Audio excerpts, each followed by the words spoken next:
One of the strangest and oddly enough most common comments that I actually receive when it comes to the topic of the strange man in Red Dead Redemption 2 and Red Dead Redemption before it is the identification of the strange man as another character in the game. That character being Josiah Trelawny.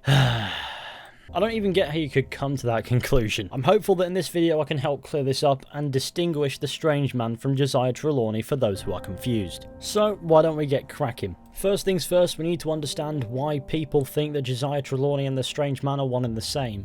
Now, the answer is obvious. It's how they look. Both wear a top hat with a suit and a mustache. So in a lot of people's minds, these two characters must be the same because they look so similar, when in reality, this sort of fashion was just trendy at that time, if you will. And I'm sure there are many other NPCs in the game that look exactly like these two characters, dressed in fashionable clothing, with a top hat and a mustache. Doesn't make them all suddenly the same person, though honestly it would be very funny. It's just not how it works. So just because they look similar, and I won't deny they do look similar, does not mean that they're the same character. So by the logic that the strange man and Trelawny look the same, then Jack Swift is also the strange man, and consequentially, Trelawny. I think we can all agree that he's not. If you don't know who Jack Swift is, he's a character in Red Dead Revolver, who happens to also wear a suit, a hat and a mustache. Anyways, now let's look at the defining character itself to see what's different between the strange man and Trelawny. First off, we've got Trelawny. He's a con man by trade. He likes to look the part of the higher class to seem trustworthy, and most importantly, he's human. The strange man, on the other hand, is an otherworldly character, someone who doesn't even know their own name, someone who, when John Marston shot at him, didn't even flinch. The bullets just went straight through him, and he continued to walk off. From a neutral perspective, he judged John's morality before his death, someone who one NPC described as the Reaper in his Sunday best. And when John Marston said "damn you,"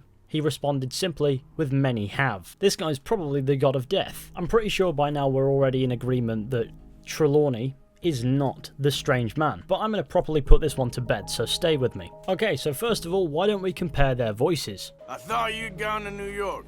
And miss all this glamour. You must be joking. How are you? Well, quite well indeed. I went to Blackwater looking for you gentlemen. You're not very popular there, it seems. Hello, John. John Marston. Do I know you? I hope so. I seem to know you. I'm pretty good at remembering faces. Are you? Do you remember Hattie McCourt's face? Who? She was a girl Dutch Vanderlyn shot in the head on that raid on the ferry a few years back. Same one you got shot on.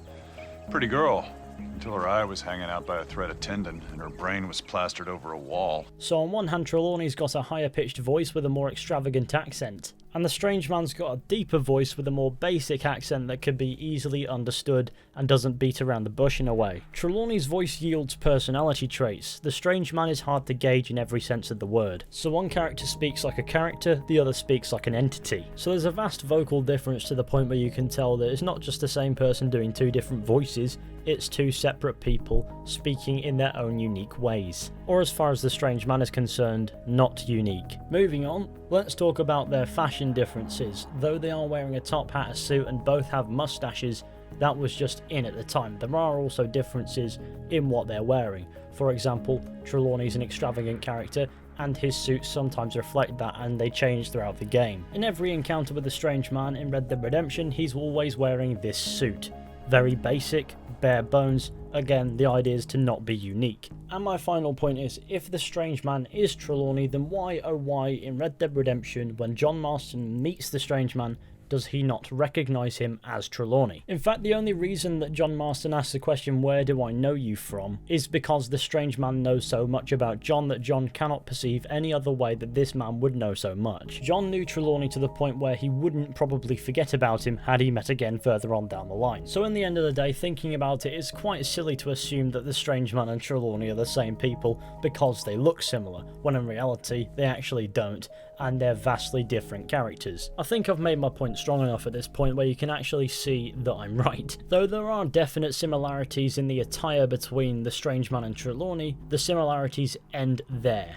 Now, I'm going to be honest, looking at it, it doesn't really make sense why people are confusing Trelawny with the strange man when they look at it, but if you're just going off of what they look like, then I can understand that there is some similarity. But so many people getting this confused is what inspired me to make this video, but I guess I've made my point now, so I'm just going to leave you to it. So, as always, let me know what you think down in the comment section, but thank you all for watching, I hope you enjoyed. Be sure to go ahead, leave a like, and if you want to, check out some of my content and subscribe. Share the channel with your friends, I would really appreciate it, and I'll see you all very soon with another video at some point.